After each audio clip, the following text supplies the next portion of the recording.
Hey guys, so really quickly, I just wanted to it's more like a public service announcement. AIDS is still around. HIV is still around. They are not gone.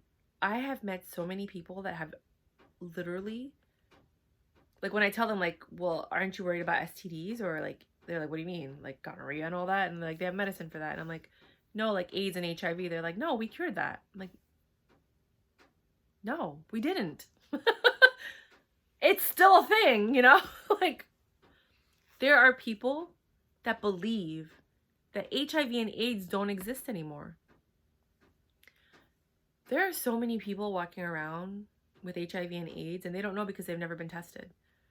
Like, if you have a plan and you can go to your GYN or your private, doctor and ask them for an STD test, please do.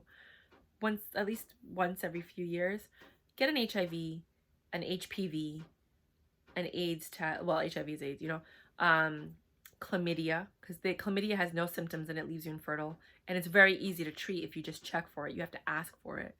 You should get checked for like gonorrhea, every STD, herpes, all of that. People have things they don't even know they have, and they're giving it to everybody else, and leaving like a trail of chaos and pain. So please, guys, once every few years, ask for a full STD test. You have to ask for HIV, you have to ask for chlamydia, and you have to ask for HPV. I think they automatically do like herpes, gonorrhea, and all that. It's serious. There are people, adults, walking around, children, teens, young adults, that believe there is no more AIDS or HIV. They're like, we cured that. Like, that's not a thing anymore. I know unprotected sex is awesome. Oh, I know it's awesome. However, I always use a condom unless we're in a committed, monogamous relationship. If he wants to mess around with people or he wants to swing or whatever, I'm not into swinging, I don't have unprotected sex with them. I haven't been with anybody in a long time, just to be clear. But when I am with somebody, I always use a condom unless it's a committed relationship, because I'm very aware of what's out there and I know how it could affect. You can get HPV in your throat, people, from blowjobs. Guys can get it if they're gay. Women can get it from their partner if they're straight, or whatever you want to call it, homosexual and heterosexual, whatever. This is my channel. I could say what I want. And it'll mess you up. HPV in the throat is no joke. Like, I remember being in the emergency room and doctors kept coming in and they're like, I've never seen this before. And the girl was crying and she was in pain and it was HPV in her throat. And they didn't know what to do, because this is when HPV first came out, and they were like, and I was sitting there in the emergency room. I think I don't know what had happened. I don't know.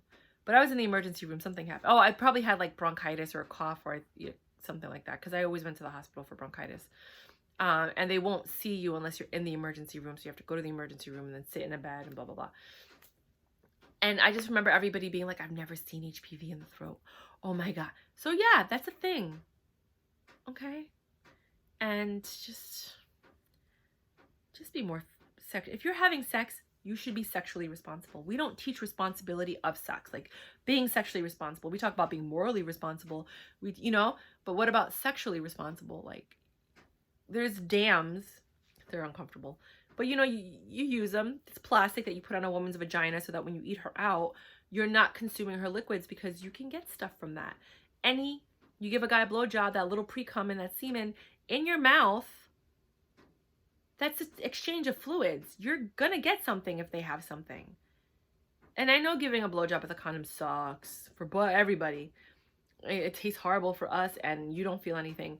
But unless you're in a committed relationship and you're mature enough to say, I only want to be with you, and mean it, you shouldn't be free. Now, people are not going to listen to me. I'll tell you that. They're going to be like, oh, I've been doing this forever. There's nothing wrong with me. Get tested. Get tested. I dare you. Get tested. Tell me what happens. Call me. Let me know. Yeah, you'd be surprised at how many people have something and they have no idea. But I just want to talk to people and let them know This is real. It's not a scare tactic. It's real stuff, and you should get tested. Now, if you get tested and you're told you have something, I suggest going to a completely different doctor and getting retested. There's a lot of false positives. You know, and I have my own conspiracy theories of why they tell certain races that they have certain things. They want them to get on certain medication. I'm gonna be honest with you. So always get a second opinion. I have so many stories of people that have been given first opinions and it wasn't true. And they've had surgeries and they didn't need it. So make sure you're getting a second opinion if you get a positive result. Okay, this is just me being real with you, trying to teach you something that you may not know. Okay, don't freak out. Get a second opinion from a completely different doctor that has nothing to do with the facility that you're at. They don't know each other. They don't cross each other. Like, does that make sense? Love you guys. Be safe. Make sure to like, subscribe.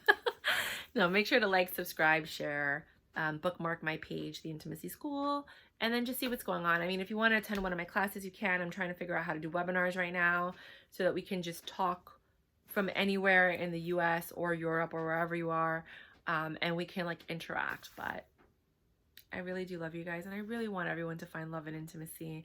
I just want to make sure you guys are safe in the process, okay?